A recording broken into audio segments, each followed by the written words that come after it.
Hi. Usually ഞാൻ ഫേസ്ബുക്കിലാണ് ഏറ്റവും കൂടുതൽ ആക്രമണം നേരിടുന്നത്. രേണു സുധിയുടെ കുറെ ഫേവർ ആൾക്കാർ, പേരൊക്കെ നല്ല ബ്രില്യൻറ്റ് ആൾക്കാരാണ്. മെയിൻ ആയിട്ടുള്ള കുറേയധികം പേരെ ഞാൻ നോട്ട് ചെയ്ത് വെച്ചിട്ടുണ്ട്. മെജോറിറ്റി ഓഫ് ദം കോട്ടയത്തു നിന്നാണ്. ഇവള് താമസിക്കുന്ന നാലിയാങ്കുഴി സൈഡിലുള്ള അത്യാവശ്യം ഈ കോളനിയിൽ താമസിക്കുന്ന കുറേ പേരുണ്ടല്ലോ, അവിടെ നിന്നുള്ളവരാണെന്ന് തോന്നുന്നു. ഇവളെ ഭയങ്കര സപ്പോർട്ട്, ഹാർഡ് കോർ സപ്പോർട്ടാണ്. എന്താ പിച്ച കൊടുത്തിട്ടാണ് അവരത് പറയണേന്ന് എനിക്കറിയത്തില്ല. പിന്നെ അവർ സപ്പോർട്ട് ചെയ്യുന്നതൊന്നും തെറ്റാണെന്ന് ഞാൻ പറയത്തില്ല, നല്ല കാര്യമാണ്. ഒരാളെ സപ്പോർട്ട് ചെയ്യണമെന്നല്ല. അപ്പോൾ നമുക്ക് തന്നെ എത്രയോ സപ്പോർട്ടേഴ്സ് ഉണ്ട്. പക്ഷേ ഒരു സപ്പോർട്ടറുടെ ക്വാളിറ്റി എന്ന് പറയുന്നത് അയാളുടെ കമൻറ്റിൽ കൂടെ നമുക്ക് വ്യക്തമാകും. അത്തരത്തിലുള്ളൊരു കമൻറ്റിന് മറുപടി കൊടുക്കാനാണ് ഇന്ന് ഈ വീഡിയോ ചെയ്യുന്നത്. അപ്പം നമുക്ക് ആ ക്വാളിറ്റി സപ്പോർട്ടേഴ്സിൻ്റെ ഒരു കമൻറ്റ് എടുക്കാം. ഇത് സജിനി ഏഞ്ചൽ എന്ന് പറയുന്ന സ്ത്രീയുടെ കമൻറ്റാണ്. ഞാൻ ഇവരുടെ ടൈം ലൈൻ കയറി നോക്കി. പ്രൊഫൈൽ ലോക്ക്ഡ് ആണ്, പ്രൊഫൈൽ ലോക്ക് ചെയ്തിട്ടാണ് സർക്കസ്. പക്ഷേ ഇവർ കോട്ടയത്തു നിന്നാണ് ഇത് ഓപ്പറേറ്റ് ചെയ്യുന്നതെന്നാണ് സൈബർ സെല്ല് പറഞ്ഞിട്ടുള്ളത്. അപ്പം നമുക്കതൊന്ന് കേൾക്കാം. അത് ഞാനൊന്ന് വായിക്കാം. നീ പൂർണ്ണ ആരോഗ്യവതിയായിരുന്നെങ്കിൽ നീ ആരാകുമായിരുന്നടി. ഞാൻ പൂർണ്ണ ആരോഗ്യവതി അല്ല എന്ന് നിങ്ങൾക്ക് തോന്നുന്നുണ്ടോ? എന്നെ കണ്ടാൽ ഞാൻ ആരോഗ്യവതി അല്ല എന്ന് തോന്നുന്നുണ്ടോ? ഞാൻ പൂർണ്ണ ആരോഗ്യവതി അല്ല എന്നാ പുള്ളിക്കാരത്തി പറയണ. നിനക്ക് ദൈവം ഒരു ശിക്ഷ നേരത്തെ തന്നിട്ടുണ്ട്. തീർച്ചയായിട്ടും എൻ്റെ ഭർത്താവിനെ എന്നിൽ നിന്ന് പിരിച്ചു കൊണ്ടുപോയത് എന്നോട് ദൈവം കാണിച്ച ഏറ്റവും വലിയ ശിക്ഷയാണ്. അപ്പം നിങ്ങളുടെ രേണു കുണിക്ക് രണ്ടുപേരും നഷ്ടപ്പെട്ടല്ലോ, അതെന്താ? അത് കുഴപ്പമില്ലേ? അടുത്തത്, ഇനി നീ വാങ്ങിക്കാൻ ഒരുങ്ങിയിരുന്നോ? ശരിയാ, ശാപമാണ് കേട്ടോ. അടുത്ത് ഇനിയിപ്പോൾ എന്താണോ എന്തോ. നീ കുത്തിപ്പിടിച്ചിരുന്ന് കരയുന്ന സമയം വരും, തല കൈ വെച്ചിരുന്ന് കരയുന്ന സമയം വേഗം വരും. നോക്കിയിരുന്നു. നീ ആ ചെറുക്കനെ അങ്ങ് കല്യാണം കഴിച്ച് കൂടെ കൂട്ട്. അവന് നീയെങ്കിലും ഉണ്ടാകുമല്ലോ. ഇത്രയും സങ്കടം നിനക്കുണ്ടെങ്കിൽ നീ അത് ചെയ്യും. വിവാഹം കഴിച്ച് കൂടെ കൂട്ടും. പ്രായപൂർത്തിയായ ഒരു പയ്യനല്ലേ, നിനക്കൊക്കെ കഴിക്കാമല്ലോ. നിനക്ക് ഭയങ്കര സങ്കടമല്ലേ എൻ്റെ പൊന്നുമോളെ. നീ സൂചി മുനയിൽ തപസ്സിരുന്നാൽ അവരെ പിരിയിപ്പിക്കാവുന്ന നീ സ്വപ്നത്തിൽ പോലും ഓർക്കണ്ട. അതെന്താ? കിച്ചുവിനെ കല്യാണം കഴിക്കാനായിട്ട് രേണു പ്ലാൻ ചെയ്യുന്നുണ്ടോ? അല്ല, നിങ്ങളിപ്പോൾ ഇങ്ങനെ ചിന്തിച്ച സ്ഥിതിക്ക് എന്നെക്കാൾ കുറച്ചുകൂടെ ചെറുപ്പം രേണു അല്ലേ? അല്ല, നിങ്ങളുടെ ഒരു ഗ്ലൂട്ടാത്തോണൊക്കെ അടിച്ച് പല്ലൊക്കെ ഫിറ്റ് ചെയ്തിട്ട് കിച്ചുവിനെ കല്യാണം കഴിക്കാൻ രേണു പ്ലാൻ ചെയ്യുന്നുണ്ടോ തള്ളേ? അതാണോ? ഞാൻ എന്തായാലും അമ്മ മകൻ ബന്ധത്തിന് വളരെ പരിശുദ്ധമായി കണക്കാക്കുന്ന ഒരു സ്ത്രീയാണ്. എനിക്ക് ചിന്തിക്കാൻ പോലും പറ്റുന്നൊരു കാര്യമല്ല. ആ കുട്ടി എൻ്റെ മകനൊന്നുമല്ല, പക്ഷെ മകനെ പോലെയാണ്. അങ്ങനെ അത്രയും കാമപ്രാന്തെടുത്ത് 3-4 ആണുങ്ങളുടെ കയ്യിൽ തൂങ്ങി ആടി വടയും കാണിച്ച് ഇങ്ങനെയൊന്നും ഞാൻ കാണിച്ച് നിങ്ങൾ കണ്ടിട്ടുണ്ടോ എവിടെയെങ്കിലും? ഞാൻ എന്തായാലും അത്രയും കാമപ്രാന്തും കൊണ്ട് കടിയും ഇളവി നടക്കുന്ന ഒരു സ്ത്രീയല്ല എല്ലാവർക്കും അറിയുന്ന കാര്യമാണ്. അങ്ങനെ കടിച്ചിയായ ഒരുത്തിയെ സപ്പോർട്ട് ചെയ്യുന്ന നിനക്ക് കിച്ചുവിനെ നോട്ടം ഉണ്ടായിരിക്കാം, അല്ലെങ്കിൽ പിന്നെ നീ വർത്താനം പറഞ്ഞുകൊണ്ട് വരത്തില്ലല്ലോ. എനിക്കെന്തായാലും അങ്ങനെ ഒരു ഇതില്ല. അപ്പോൾ ഇനി കമൻറ്റ് വന്നതാണ് കേൾക്കേണ്ടത്. നീ പൂടി കൂതറയെന്ന്. അത് മന്ന ദീപ എന്ന് പറയുന്ന ഇതിനകത്ത് പ്രിയ സഹീർ എന്ന് പറയുന്ന ഒരാളാണ് കമൻ്റ് ഇട്ടിരിക്കുന്നത്.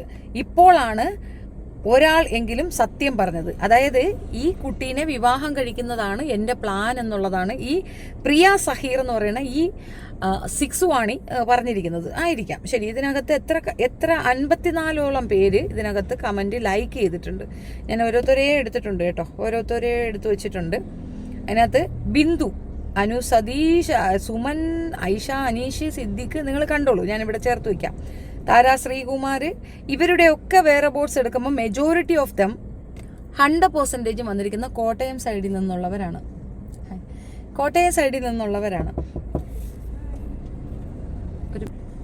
അതിൻ്റെ ഇടയ്ക്ക് ഒരു ഫാൻ വന്നതാണ്. നമുക്കൊരു ഫാൻ വന്ന് നമ്മളെ ഒന്ന് കൊട്ടി വിളിച്ചതാണ്, ഒരു ഷുഹർബാൻ. ശരി, ആയിക്കോട്ടെ. അപ്പോൾ ഇത് കുറേ പേരുണ്ട് കേട്ടോ, ഒത്തിരി പേരുണ്ട്. നീ രാഗിണി ഗോപിയുടെ ഒരു കമന്റ് നമുക്ക് വായിക്കാം. നീ ആരാടി? അവൾ ജീവിക്കുന്നത് കണ്ടിട്ട് നിനക്ക് സഹിക്കുന്നില്ലേ? കിട്ടാത്ത മുന്തിരി പുളിക്കും. ചേടാ, ഇവിടെ കയ്യിൽ എന്ത് സാധനം ഉള്ളത് കിട്ടാനായിട്ട്? എടി, അത് എന്നെ നീ നേരിട്ട് കണ്ടിട്ടില്ലല്ലേ? അവൾ എന്നെ കണ്ട എൻ്റെന്ന് അവൾ കൊതിക്കും.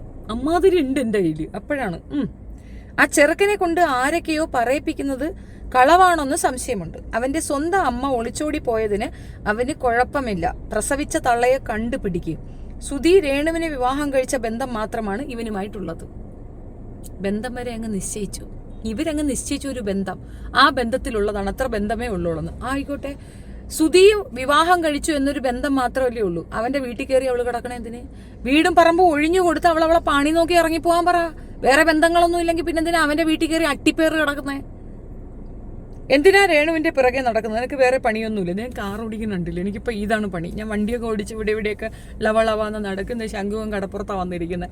അങ്ങനെ ഇങ്ങനെയൊക്കെ നടത്തൊക്കെ അങ്ങോട്ടും ഇങ്ങോട്ടൊക്കെ പോകണം. അങ്ങനെ എനിക്ക് നല്ല പണിയൊക്കെ ഉണ്ട്. നിങ്ങൾ ഇനി എനിക്ക് പുതിയ പണികളൊന്നും കൊണ്ട് തരാൻ നിൽക്കണ്ട. എൻ്റെ ഇടാവേ എമ്മാതിരി കമൻസ് എന്നറിയാമോ. ഇനി ഇതിനകത്ത് ഞാൻ വേറൊരു കാര്യം പറയാം. ഇത്രയും വൾഗാരിറ്റി എഴുതിയ ഈ സ്ത്രീക്ക് ഈ പറയുന്ന ഈ അത് വേണ്ട, എന്തിനാ വരുന്നത്, പൂമോക്ക് ഒറ്റ മറുപടിയേ എനിക്കുള്ളൂ. നീ നിന്റെ മകനുമൊപ്പം ക്ഷയിച്ച് നല്ല എക്സ്പീരിയൻസ് ഉള്ളത് കൊണ്ടാണ് നീ മറ്റൊരാളെ ആ രീതിയിൽ അവഹേളിക്കാൻ വേണ്ടി അങ്ങനെ ഒരു സ്റ്റേറ്റ്മെന്റ് പറഞ്ഞത്. അത് മാത്രമല്ല, നീ ഇതിന്റെ ഒപ്പം തന്നെ ഒരു കാര്യം പറയുന്നുണ്ട്. നിനക്ക്, അതായത് രേണുവിന് ഈ പയ്യനിൽ അങ്ങനെ ഒരു താല്പര്യം ഉണ്ട് എന്നുള്ളതാണ് നീ പറഞ്ഞുകൊണ്ടിരുന്ന നരേഷൻ. ഞാൻ ഇതുപോലത്തെ കമന്റ്സ് കുറേ കണ്ടിരുന്നു കേട്ടോ. ഇവര് ഞൊണ്ടിക്കാലിയിൽ നിന്ന് വിളിച്ചു നോക്കി, ചട്ടുകാലിയിൽ നിന്ന് വിളിച്ചു നോക്കി, എനിക്ക് സുഖമില്ലെന്ന് പറഞ്ഞു നോക്കി, എനിക്ക് ദൈവദോഷമാണ്, അത് ഇത് ഒക്കെ പറഞ്ഞു നോക്കി. ഞാനത് തിരിച്ച് അതേ നാണയം തന്നെ ചോദിക്കുന്നത്. അപ്പൊ എനിക്ക് ഭർത്താവില്ലാത്തത് എന്നെ ദൈവം ശിക്ഷിച്ചതാണെങ്കിൽ അതേ ശിക്ഷ രേണുവിനും കിട്ടിയിട്ടില്ലേ? പിന്നെ നിങ്ങൾ എന്തിനാ പിന്നെ എന്നെ മാത്രം പറയുന്നത്? അപ്പൊ രേണുവിനെ പറ, അതല്ലേ ശരിയായ നടപടി. ഇവരുടെ ഒരു സർക്കിൾ നോക്കുക. ഇനിയിപ്പോ ഇവർക്ക് കുറെ അധികം സപ്പോർട്ട് പറയുന്ന കുറെ വാണികളുണ്ടല്ലോ. ഈ വാണികൾ പറയുന്നത് എടുത്തു വെച്ച് കേട്ടാൽ അറിയാം. അതായത് പിന്നെ ഒരാള് കള്ളു കുടിച്ചു, അതിന് റിലേറ്റ് ചെയ്ത് ദേവ് കൊടുത്ത പരാതിയെ ബേസ് ചെയ്തിട്ടൊരു ഞാനൊരു റീല് കണ്ടാണ്. അതിനകത്ത് പറയുന്ന ഒരു കാര്യം എന്ന് പറഞ്ഞാൽ അവിടെയും ഇതില്ല, അവർക്ക് ശിക്ഷ കൊടുക്കണ്ടേ, ഇവിടെ കൊടുത്താൽ മതിയോ? അതായത് നരേഷൻ ഇത്രയാണ്, വളരെ സ്ട്രൈറ്റ് ആയിട്ട് പറയാം. നമ്മൾ വണ്ടി ഓടിച്ചുകൊണ്ടുപോകണം, ഓക്കെ, അതാണ് നല്ല എക്സ്പ്ലനേഷൻ. വണ്ടി ഓടിച്ചുകൊണ്ട് പോകുന്നു, വണ്ടി ഒരിടത്ത് തട്ടി, ഉടനെ അവിടെ നിന്നുകൊണ്ട് പറയണം, അപ്പുറത്ത് ദോ പോണം അവനും തട്ടി, അപ്പുറത്ത് ദോ പോണം അവനും തട്ടി, ഇവനും തട്ടി അവനും തട്ടി, അതൊന്നും കുഴപ്പമില്ല നിങ്ങൾക്ക്, ഞാൻ തട്ടിയതേ കുഴപ്പമുള്ളൂ. നിയമപരമായിട്ട് ചെയ്ത മിസ്റ്റേക്കിനെ മറ്റുള്ളവരുടെ മിസ്റ്റേക്ക് വെച്ച് ടാലി ചെയ്ത് അവർക്കില്ലാത്ത കുഴപ്പം നമുക്കെന്തിനാ വരുന്നതെന്ന് പറയുന്നത് ഒരു ടിപ്പിക്കൽ ലോ ലെവൽ ബിഹേവിയറാണ്. വീട്ടിൽ കറണ്ട് ഇല്ലെങ്കിൽ അടുത്ത അയലത്തൊക്കെ ചോദിക്കും, കറണ്ട് വന്നോ, കറണ്ട് ഉണ്ടോ, കറണ്ട് ഇല്ലെന്ന് കേട്ടാൽ സഞ്ചം, കറണ്ട് ഉണ്ടെന്ന് പറഞ്ഞു കഴിഞ്ഞാൽ ടെൻഷനായി, അവർക്ക് കറണ്ട് ഉണ്ട് എനിക്കില്ല. ഇതേപോലത്തെ ഒരു ഫോം ഓഫ് ഒരു റിയാക്ഷനാണ് അത്. പിന്നെ രണ്ടാമത്, അവളെ ചീത്ത പറയുമ്പോൾ കൂടെ ചേർന്ന് ചീത്ത പറയുക, എന്നിട്ട് അതിൻ്റെ ഇടയിൽ കൂടെ അവളെ ഒരു സപ്പോർട്ട് കൊടുക്കുക. അങ്ങനെ ചെയ്യുമ്പോൾ കിട്ടുന്ന ഒരു സുഖം എന്താണെന്നറിയാമോ? മറ്റുള്ളവരുടെ മുമ്പിൽ ഞാൻ ഡീസൻ്റ് ആണെന്നും, അപ്പം ഇവളെ തിരുത്താൻ വേണ്ടി ആളുകൾ ഇങ്ങനെ ശ്രമിക്കും. ഇവളെ സംരക്ഷിക്കുന്ന വാണികളുടെ ഒരു ആറ്റിറ്റ്യൂഡ് ഞാൻ പറയുന്ന, അവരെ തിരുത്താൻ ആളുകൾ ശ്രമിക്കുക, അവർക്ക് കുറച്ചുകൂടെ റീച്ച് കിട്ടും. ഒരു അമ്പനും തുമ്പനും നോക്കാത്ത, ഒരു യോഗ്യതയും ഇല്ലാത്ത, യാതൊരു ക്വാളിറ്റിയും ഇല്ലാത്ത കുറെ എണ്ണം റിയാക്ഷൻ വീഡിയോ എന്ന രീതിയിൽ വന്നിറങ്ങുകയാണ്. യാതൊരു പഠനമോ എന്താണ് പറയുന്നതെന്നോ ഒന്നുള്ള ഒരു ഇതുമില്ലാതെ വായി തോന്നിയ കോതയ്ക്ക് പാട്ടുന്ന രീതിയിൽ പറയുന്ന പെണ്ണുങ്ങൾക്ക് എങ്ങനെയും ഫെയിം ഉണ്ടാക്കാൻ വേണ്ടിയിട്ട് രേണുവിനെ ഉപയോഗിക്കുന്നതായിട്ട് മാത്രമാണ് എനിക്ക് ആ ഒരു വിഷയത്തിൽ മനസ്സിലായിട്ടുള്ളത്. ഇത്തരം കമന്റ്സുകൾ കൊണ്ടിടുമ്പോൾ നിങ്ങളുടെ ആ ലോ ലെവൽ അവിടെ റിവീൽ ആവുകയാണ്. ഞാൻ ഫേസ്ബുക്കിൽ കണ്ടത്, ഇത് 1-2 കമന്റ് ആണെന്ന് തെറ്റിദ്ധരിക്കല്ലേ, ഞാൻ ഈ സ്ത്രീയെ മാത്രം കൺസേൺ ചെയ്ത് എടുത്തത് പേരുകൾ കൃത്യമായി അവർ പറയുന്നത് കൊണ്ടാണ്. അപ്പോൾ ഞാൻ ഈ സ്ത്രീക്കെതിരെ ഞാൻ സൈബറിലേക്ക് ഒരു പരാതി അയച്ചിട്ടുണ്ട്. കാരണം അങ്ങനെ ഒരു വൃത്തികെട്ട പരാമർശം എന്നെ പറ്റി പറയേണ്ട കാര്യമില്ല.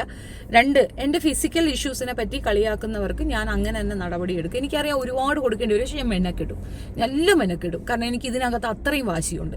ജയിക്കാൻ വേണ്ടി നിങ്ങൾ ആശയ പോരാട്ടം നടത്തിയാൽ ഞാൻ ഒന്നും മിണ്ടത്തില്ല. അതേസമയം എൻ്റെ ഫിസിക്കൽ ഇതിനെയും എൻ്റെ ഇല്ലാ കഥകളെയും പ്രചരിപ്പിച്ചാൽ ഞാൻ റിയാക്ഷൻ തന്നെ ചെയ്യും.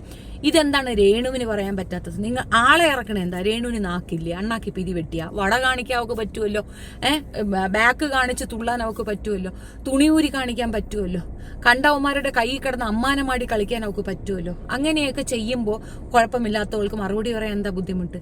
ഇനി ഒരു കാര്യം കൂടെ ഉണ്ട്.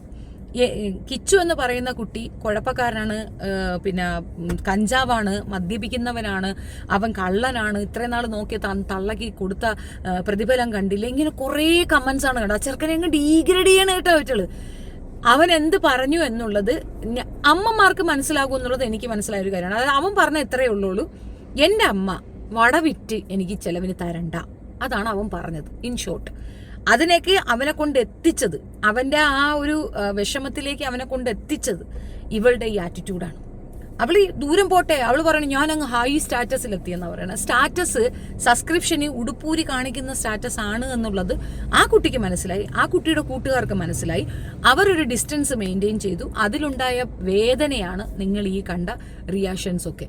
അതിന് ആ കുട്ടി കഞ്ചാവാണ്, അതങ്ങനെയാണ്. വേടനെ ഇത് തുറന്നു പറഞ്ഞിരുന്നു, അതെ ഞാനിത് ഉപയോഗിച്ചിരുന്നു, ഇപ്പം ഞാൻ ഉപയോഗിക്കുന്നില്ല. പക്ഷെ നിങ്ങൾക്കൊക്കെ അങ്ങനെ പറഞ്ഞാൽ ഒക്കത്തില്ല.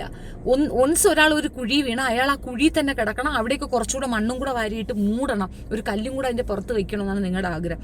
കുഴിയിൽ നിന്ന് ഒരാളെ കരകയറ്റി കൊണ്ടുവരികയും നല്ല ബുദ്ധി ഉപദേശിച്ചു കൊടുത്ത് അവർക്ക് നല്ല വഴി പറഞ്ഞു കൊടുക്കുകയും ചെയ്യുന്നവൻ യഥാർത്ഥ ബോധമുള്ളവരാണ്. അത് ചെയ്യത്തില്ല. പകരം അവനെ വീണ്ടും ചവിട്ടി അങ്ങോട്ട് തന്നെ ഇടാൻ ശ്രമിക്കുന്ന നിങ്ങളുടെയൊക്കെ മനോഘടന എനിക്ക് മനസ്സിലാകുന്നില്ല.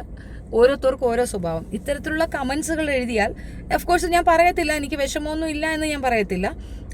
ചെറിയ മനപ്രയാസം ഉണ്ടാകും. കാരണം കുട്ടികളെയൊക്കെ വെച്ചിട്ട് ഇങ്ങനെ ഒരു കാര്യം പറയുന്നതിൽ പിന്നെ അത് ആ രീതിയിൽ ആഗ്രഹിക്കുന്നവർ അങ്ങനെ പറഞ്ഞില്ലെങ്കിലല്ലേ അതിശയമുള്ളൂ. അത് നിങ്ങളുടെ ആറ്റിറ്റ്യൂഡാണ്. നിങ്ങൾക്ക് അത്യാവശ്യം കാമം തോന്നുമ്പോൾ നിങ്ങൾക്ക് മക്കളെ മതി എന്ന് തോന്നും. അങ്ങനെ ചിന്തിക്കുന്നവരുണ്ട്. നിങ്ങളുടെ കാമം അടങ്ങണമെന്നുണ്ടെങ്കിൽ നിങ്ങൾക്ക് മക്കളെ തന്നെ വേണമായിരിക്കും. ഷെഫീനൊക്കെ അങ്ങനെ ഒരു അവസ്ഥ ഇല്ല ഇതുവരെ. അങ്ങനെ എനിക്ക് തോന്നലുമില്ല. ഞാൻ എങ്ങും കുഴഞ്ഞാടാനും അഴിഞ്ഞാടാനും കൂത്തടിക്കാനും ഒന്നും പോയിട്ടില്ല. പിന്നെ ഫിസിക്കൽ ഇഷ്യൂ അത് നിങ്ങൾക്ക് മനസ്സിലായില്ലെങ്കിൽ ഞാൻ കുറച്ചുകൂടെ പറയാം. ഭർത്താവ് നഷ്ടപ്പെടുന്ന ഒരു സ്ത്രീക്ക് പെട്ടെന്നുള്ള ആ നഷ്ടം സഹിക്കാൻ പറ്റാത്ത തരത്തിലുള്ള വേദനയിൽ വന്ന ഒരു അസുഖമാണ്.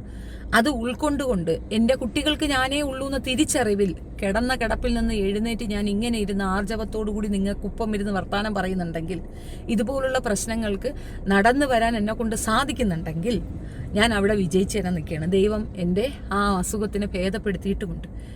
ഈ പറഞ്ഞ ഓളികൾ നിങ്ങൾ കിടക്കാനും അധിക ദിവസം വേണ്ട എന്ന് മാത്രമേ ഞാൻ പറയുന്നുള്ളൂ. ഇപ്പോൾ ഇത്രയും ഞാൻ പറഞ്ഞങ്ങ് അവസാനിപ്പിക്കണം. ഞാൻ കമൻസ് എടുക്കും, നിങ്ങൾ കമൻസ് ഇടും. എനിക്കതൊരു കണ്ടന്റ് തന്നെയാണ്. ഞാനതെടുത്ത് വെച്ച് ഞാൻ നിങ്ങൾക്ക് റിയാക്ഷൻ തരുന്നതായിരിക്കും. തൽക്കാലം ഇത്രയേ ഉള്ളൂ. നിങ്ങളുടെ അഭിപ്രായം കമൻറ്റിൽ പറയുക. വീഡിയോ ഇഷ്ടപ്പെട്ടാൽ ലൈക്ക്, ഷെയർ ആൻഡ് സബ്സ്ക്രൈബ്.